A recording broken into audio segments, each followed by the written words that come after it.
നമസ്കാരം.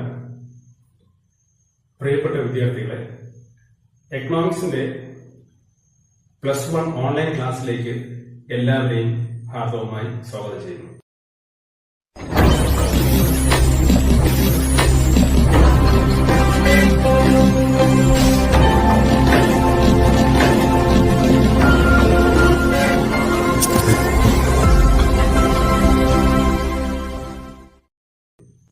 Commerce humanities വിദ്യാർത്ഥികൾക്കാണ് economics combination വരുന്നത്. അതുകൊണ്ട് ഈ കോമ്പിനേഷൻ സെലക്ട് ചെയ്ത നിങ്ങളെല്ലാവരെയും ആദ്യമേ അഭിനന്ദിക്കുകയാണ്. എക്കണോമിക്സിനെ കുറിച്ച് പറയുകയാണെങ്കിൽ, നിങ്ങൾ 10ാം ക്ലാസ്സിൽ സോഷ്യൽ സയൻസിന്റെ ഭാഗമായി ഹിസ്റ്ററിയുടെ സബ് ടോപ്പിക്കായിട്ടോ അല്ലെങ്കിൽ ഒരു പ്രത്യേകം ടെക്സ്റ്റായിട്ടോ 3-4 ചാപ്റ്റർ കവർ ചെയ്യുന്ന രീതിയിൽ മാത്രമാണ് എക്കണോമിക്സ് നിങ്ങൾ പഠിച്ചിട്ടുള്ളത്. എന്നാൽ ഈ വർഷം അങ്ങനെയല്ല. ഈ വർഷം നിങ്ങൾക്ക് 6 വിഷയങ്ങൾ പഠിക്കാനുള്ളതിൽ ഒരു വിഷയം എക്കണോമിക്സ് ആണ്. മൊത്തത്തിൽ 100 മാർക്കാണ് എക്കണോമിക്സിന് നിങ്ങൾക്ക് +1 പരീക്ഷയ്ക്ക് വരുന്നത്.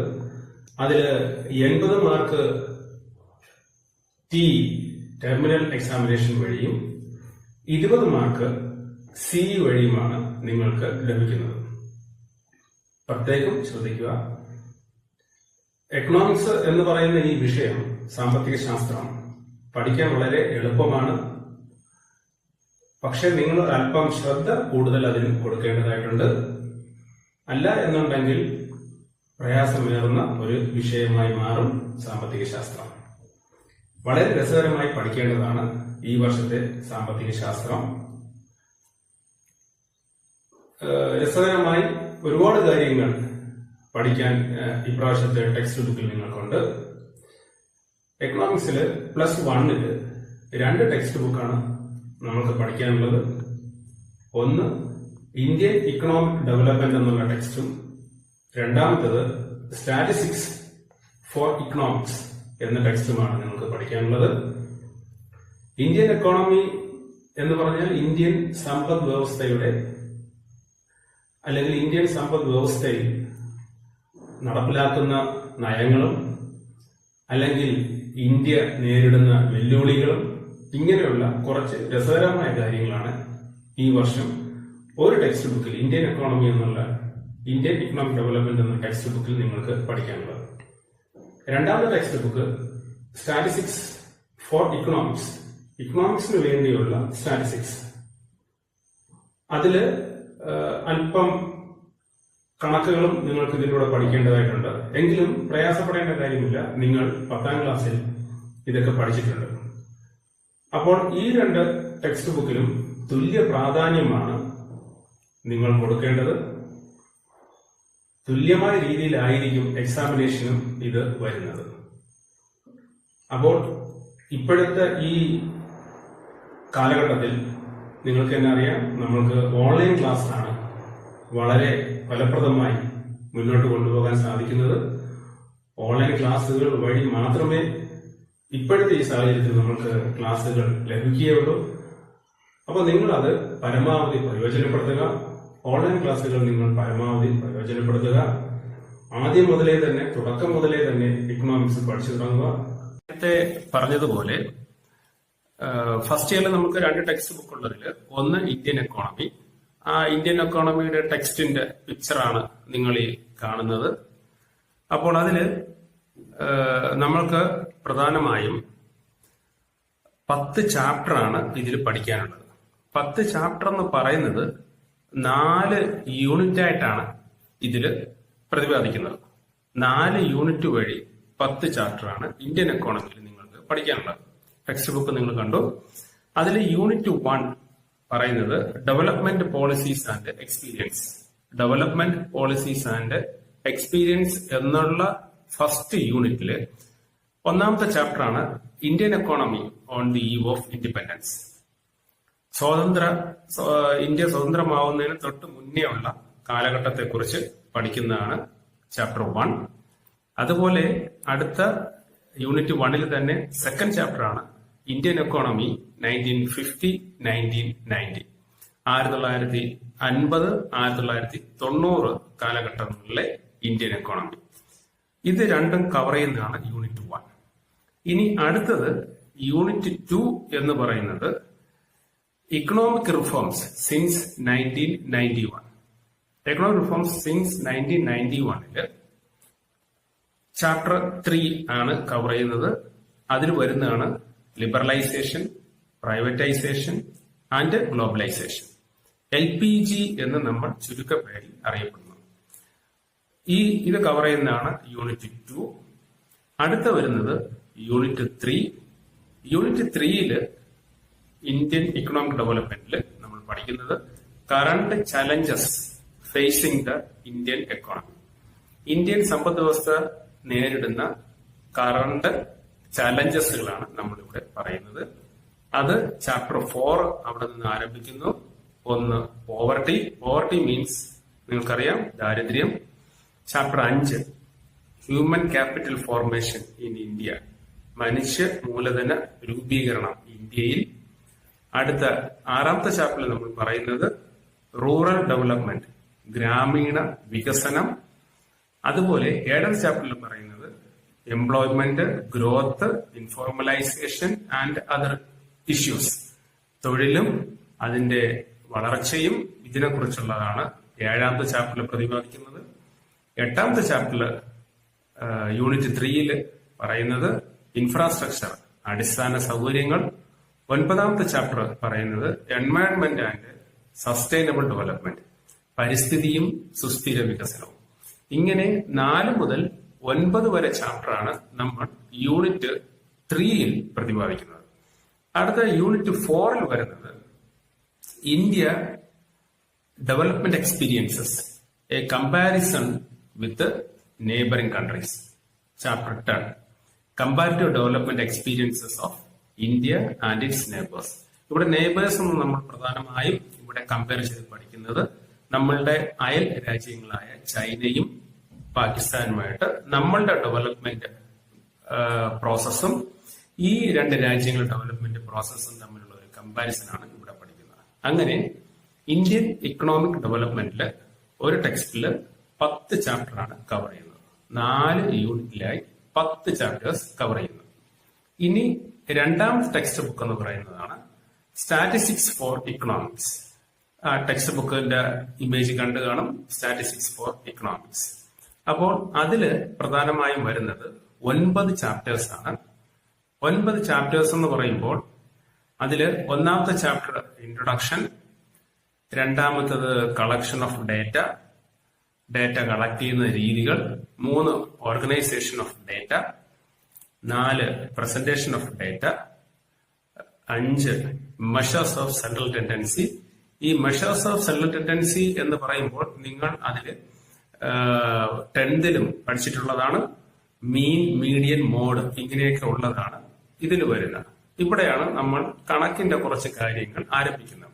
കണക്കെന്ന് പറയുമ്പോൾ പ്രയാസമേറിയ കണക്കുകളൊന്നുമല്ല, നിങ്ങൾക്ക് വളരെ രസകരമായി ചെയ്യാൻ പറ്റുന്ന കണക്കുകളാണ്.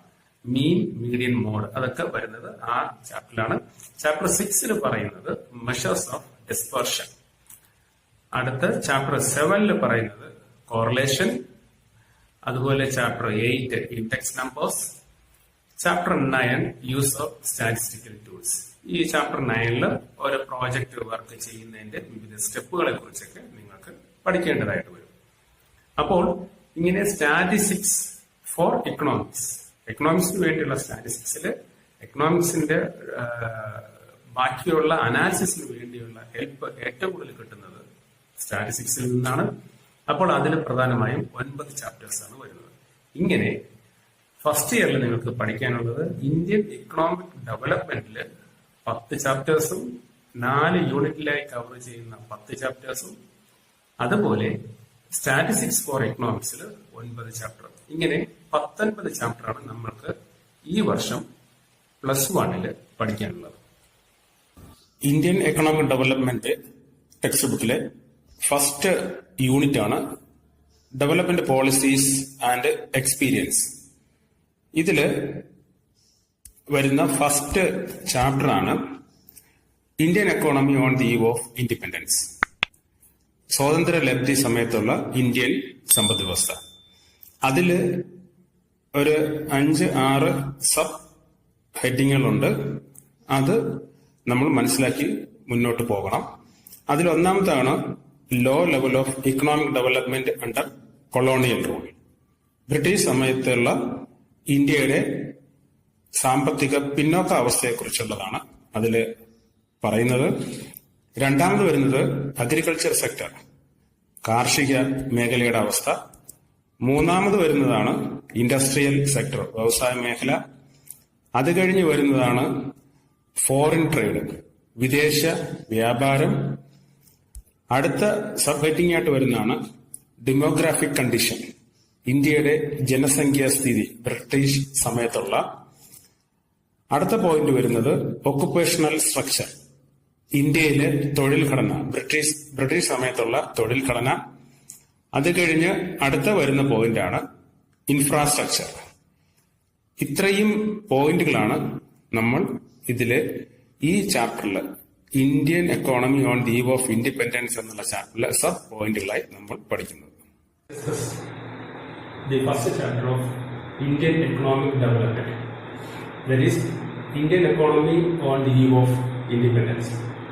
സ്വാതന്ത്ര്യ ലബ്ധിക്കാലത്തെ ഇന്ത്യൻ എക്കോണമി, ഇതിനെ കുറിച്ചാണ് നമ്മളുടെ ഒന്നാമത്തെ ചാപ്റ്റർ ആരംഭിക്കുന്നത്.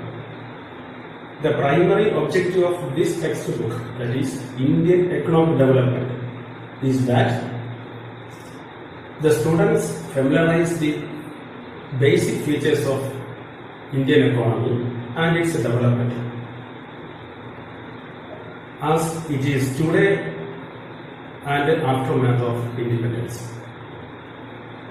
ഈ ടെക്സ്റ്റ് ബുക്കിന്റെ പ്രധാനപ്പെട്ട ലക്ഷ്യം എന്ന് പറയുന്നത് ഇന്ത്യൻ സമ്പദ് വ്യവസ്ഥയിലെ പ്രധാനപ്പെട്ട ഫീച്ചേഴ്സുകൾ കുട്ടികൾ മനസ്സിലാക്കുകയും പ്രത്യേകിച്ച് സ്വാതന്ത്ര്യ ലബ്ധിക്ക് ശേഷം സ്വാതന്ത്ര്യാനന്തരം ഇന്ത്യ മുന്നോട്ട് കൊണ്ടുപോയ പദ്ധതികൾ എന്തൊക്കെയാണെന്ന് മനസ്സിലാക്കുക എന്നുള്ളതാണ് നമ്മളുടെ ഈ ഇന്ത്യൻ ഇക്കണോമിക് ഡെവലപ്മെന്റ് എന്ന ടെക്സ്റ്റ് ബുക്കിന്റെ പരമപ്രധാനമായ ലക്ഷ്യം.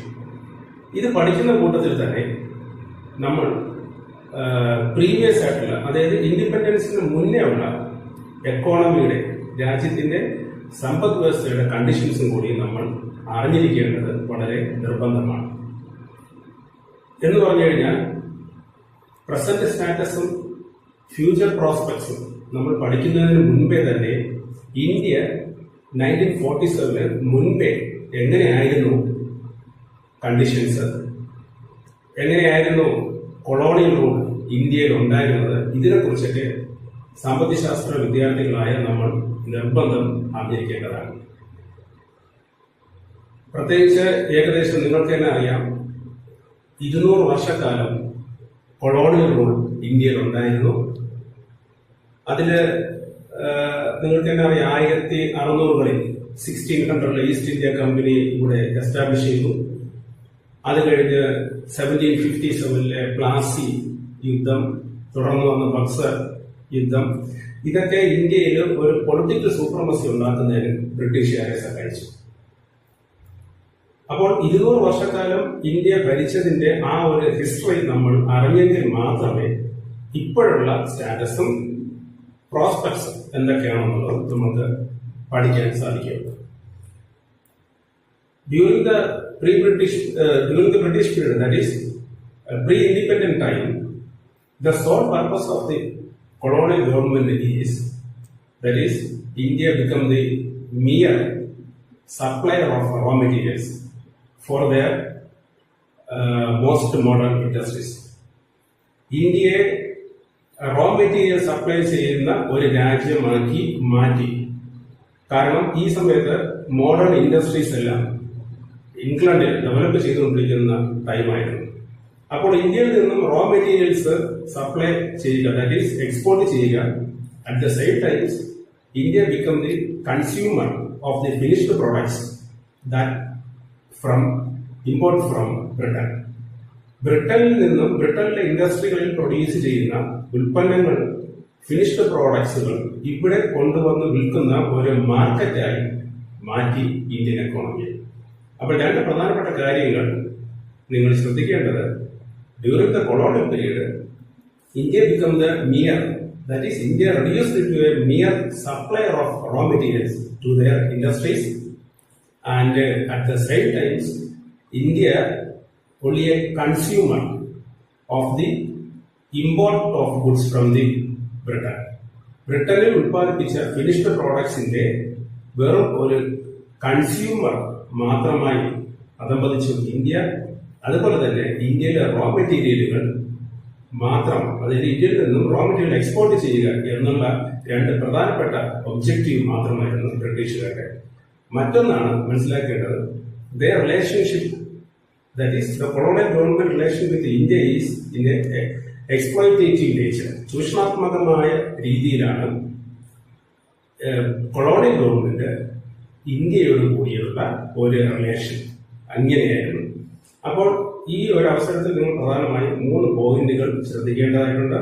ഒന്ന്, British period, that is pre independent ടൈമില് ഇന്ത്യ എന്ന് പറയുന്നത് റോ മെറ്റീരിയൽ മാത്രം എക്സ്പോർട്ട് ചെയ്യുന്ന ഒരു രാജ്യമായി മാറുകയും അറ്റ് ദ സെയിം ടൈം അവരുടെ ഫിനിഷ്ഡ് പ്രോഡക്ട്സുകൾ ഇങ്ങോട്ട് ഇമ്പോർട്ട് ചെയ്ത് ഇവിടെ വിറ്റഴിക്കുന്ന ഒരു രാജ്യം, ദാറ്റ് ഈസ് മാർക്കറ്റ് മാത്രമായി അനുവദിച്ചു.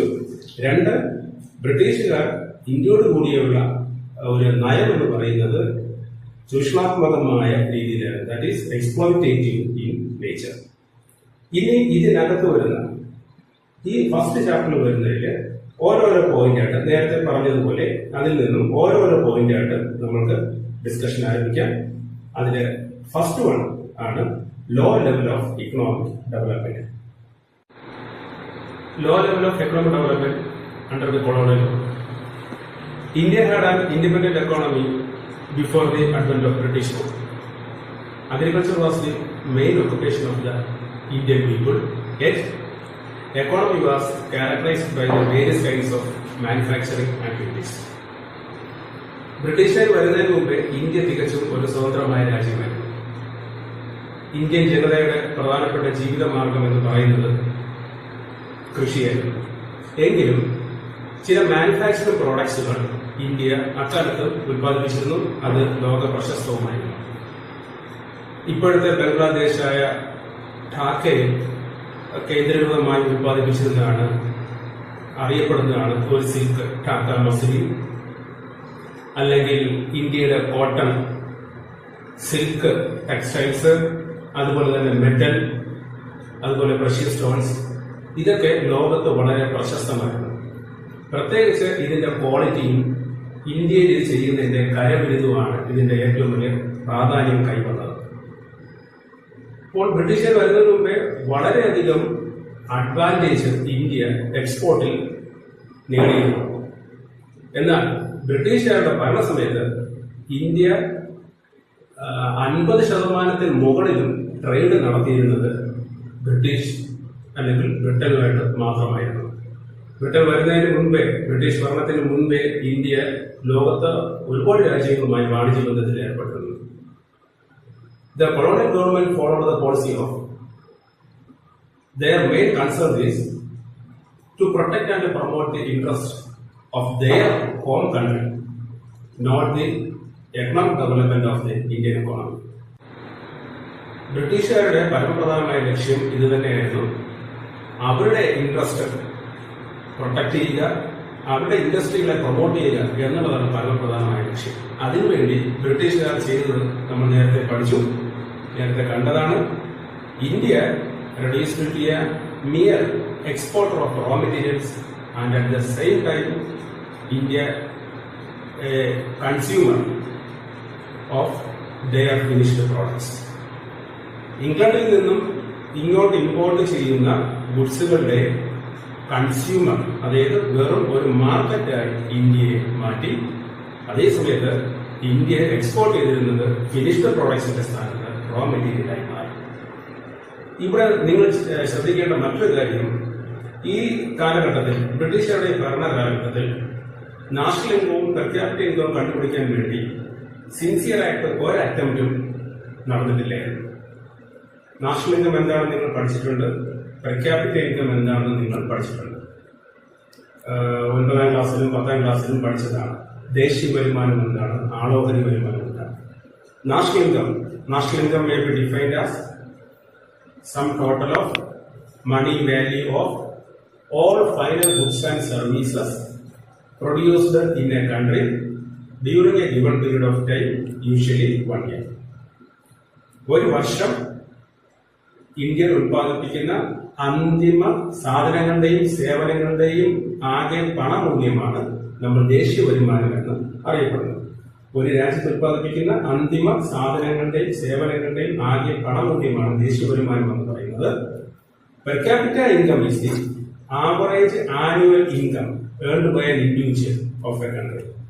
ഒരു വ്യക്തി ഒരു വർഷം നേടുന്ന ശരാശരി വരുമാനത്തെയാണ് നമ്മൾ പെർ ക്യാപിറ്റ ഇൻകം എന്ന് അറിയപ്പെടുന്നത്.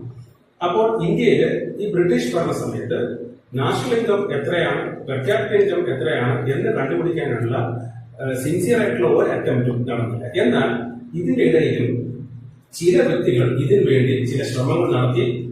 എങ്കിലും അവരുടെയൊക്കെ റിസൾട്ടുകൾ sometimes it become consistent and conflicting.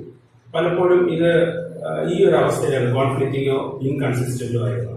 അതില് പ്രധാനപ്പെട്ട ചില വ്യക്തികൾ ഇന്ത്യയുടെ ദേശീയ വരുമാനവും പെർ ക്യാപിറ്റ ഇൻകവും കണ്ടുപിടിക്കാൻ ശ്രമങ്ങൾ നടത്തിയ ചില വ്യക്തികളാണ്. നിങ്ങൾ കേട്ടിട്ടുണ്ട് ദാദാഭായ് നവറോജി, അല്ലെങ്കിൽ William ഡിഡ്ബെ, R.C. Desai, V.K.R.V. Rao. ഇതുപോലുള്ള വ്യക്തികൾ ഇന്ത്യയിൽ ഒരു ശ്രമം നടത്തി ദേശീയ വരുമാനം കണ്ടുപിടിക്കുന്നത്. അതിൽ ഏറ്റവും ശ്രദ്ധേയമായ കണ്ടുപിടുത്തം നടത്തിയതാണ്, ഒരു ഫൈൻഡിങ്സ് നടത്തിയ ആളാണ് V.K.R.V. റാവു. ഈ ഫൈൻഡിങ്സിൽ നിന്നുള്ള ഉള്ള ഒരു കൺക്ലൂഷൻ ഇതാണ്: ഈ 20th സെഞ്ചുറിയുടെ ഫസ്റ്റ് ഹാഫിൽ ഇന്ത്യയുടെ ഗ്രോത്ത് റേറ്റ് എന്ന് പറഞ്ഞാൽ less than 2%, and per capita income growth is below 0.5%. അതായത് ദേശീയ വരുമാനം എവിടെയുള്ള ഫൈൻഡിങ്സിൽ നിന്നും നമ്മൾ മനസ്സിലാക്കുന്നത് 2% താഴെയായിരുന്നു നമ്മളുടെ വളർച്ചാ നിരക്ക്. പെർ ക്യാപിറ്റ ഇൻകവും 0.5% താഴെയായിരുന്നു. ഇപ്പോഴും തന്നെ നിങ്ങൾക്കറിയാം നമ്മുടെ ഇന്ത്യയുടെ ഗ്രോത്ത് റേറ്റ് എന്ന് പറയുന്നത് 6 മുതൽ 8% വരെയുണ്ട്. അപ്പോൾ ഈ ദേശീയ വരുമാനത്തിന്റെ വർധനമാണ് ഒരു രാജ്യത്തിന്റെ ഡെവലപ്മെന്റ് കാണിക്കുന്നത്. പക്ഷെ ബ്രിട്ടീഷുകാരുടെ സമയത്ത് ഇങ്ങനെ ഒരു അറ്റംപ്റ്റ് അവർ നടത്തിയില്ല. എന്ന് പറഞ്ഞാൽ ഇന്ത്യയുടെ ഡെവലപ്മെന്റ് ആണ് നടക്കുന്നത് എന്ന് ആരും ഐഡന്റിഫൈ ചെയ്യാതിരിക്കുക മേ ബി എന്നുള്ള ഒരു കോൺസെപ്റ്റും ഉണ്ടായിരിക്കണം. എന്തായാലും എവിടെയുള്ള ഫൈൻഡിങ്സ് വഴി നമ്മൾ അറിഞ്ഞത് ഈ വക കാര്യങ്ങളാണ്. അപ്പോൾ ഈ first low level of economic development എന്നുള്ള ഈ പോയിന്റിൽ നിങ്ങൾ ശ്രദ്ധിക്കേണ്ടത് 1-2 കാര്യങ്ങളാണ്. ഒന്ന്, India is a mere exporter of raw materials and importer of finished products. Second one, Britishers protect and promote their home country, not the development of the Indian economy. അപ്പോൾ ഇത് ഈ പോയിന്റ് നിങ്ങൾക്ക് മനസ്സിലാക്കാമെന്ന് തോന്നുന്നു. ഇനി ഈ ഫസ്റ്റ് ചാപ്റ്ററിലെ 2ാമത്തെ പോയിന്റുമായി നമുക്ക് അടുത്ത ക്ലാസ്സിൽ കണ്ടുമുട്ടുന്നതുവരെ നന്ദി, നമസ്കാരം. അതുപോലെ ഇതുമായിട്ട് ബന്ധപ്പെട്ടുള്ള ടെക്സ്റ്റ് ബുക്കിൽ പറഞ്ഞിരിക്കുന്നത് കൂടി നിങ്ങൾ ഈ കൂട്ടത്തിൽ വായിക്കേണ്ടതാണ്.